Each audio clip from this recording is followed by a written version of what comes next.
Hi అండి, good evening all of you. Satyasri chorus. ఇది మినపట్టు అండి, దోశ చేస్తాను. మినప దోశ ఏంటంటే ఒక 200 గ్రాముల నుండి 3 మీడియం సైజు 3 టమాటా తీసుకున్నానండి. 3 టమాటా, 2 పెద్ద 2 ఉల్లిపాయలు, 2 ఉల్లిపాయలు తీసుకున్నాను. 4 పచ్చిమిర్చి, 1 ఎండుమిర్చి,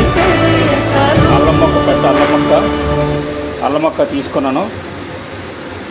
కొత్తిమీర, కరింపాకు ఇవన్నీ వేసామండి ఇందులోను. ఇప్పుడు ఏంటంటే ఇది ఉల్లి చట్నీకి ప్రిపేర్ చేస్తానండి. ఉల్లి చట్నీ అండి ఒక 10 నిమిషాల్లోనూ ఈ వేపింది చల్లారిన తర్వాత మిక్సీలో వేసేసి చేసేస్తామండి ఉల్లి చట్నీ. ఉల్లి చట్నీ వేసుకొని తినేడే. ఇవాళ శనివారం కదండి, టిఫిన్ అండి.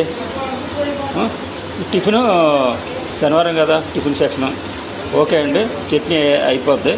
చేస్తాం చట్నీ. అల్లం మొక్కలు కనిపిస్తున్నాయి చక్కగాను. ఉల్లిపాయలు, పచ్చిమిర్చి, ఎండుమిర్చి, మళ్ళీ ఏది వెల్లుల్లిపాయ రెమ్మలు చూశారు కదండి. ఇవన్నీ వెల్లుల్లిపాయ రెమ్మలు ఇవన్నీ కూడా వేసామండి. ఓ చట్నీ చక్కగా చేస్తాం. దోశ వేసుకొని చక్కగా తింటామండి.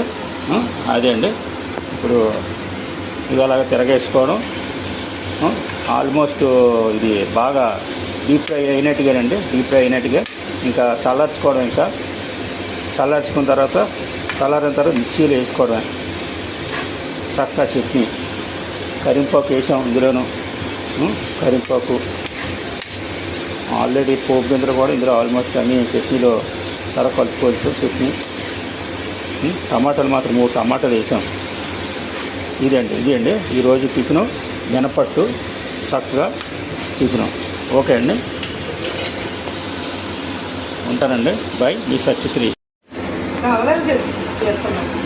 అది ఇందులో కూడా చింతపండు కూడా వేయడం జరిగిందండి. ఒక చిన్నది చింతపండు చిన్నది వేసాను చింతపండు. ఎందుకంటే పులుపు ఉండటం అనమాట. ఈ చట్నీలో పులుపు, కారం, కొద్దిగా చింతపండు కొద్దిగా వేసాము. ఈసారిగా చల్లారిపోద్ది. మిక్సీలో వేసేసి చట్నీ అయిపోద్ది అండి.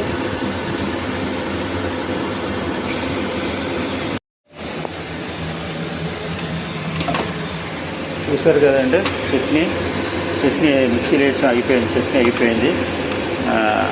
ఒక మినీ దోశ కూడా అయిపోయింది. చట్నీ చక్కగా అయిపోయింది. సర్వీస్ చేసుకొని తినేడు. చట్నీ ఈ పూట వాడుకుంటాం, రేపు కూడా వాడుకోవచ్చు. చట్నీ 2 రోజులు నిల్వ ఉంటుందండి.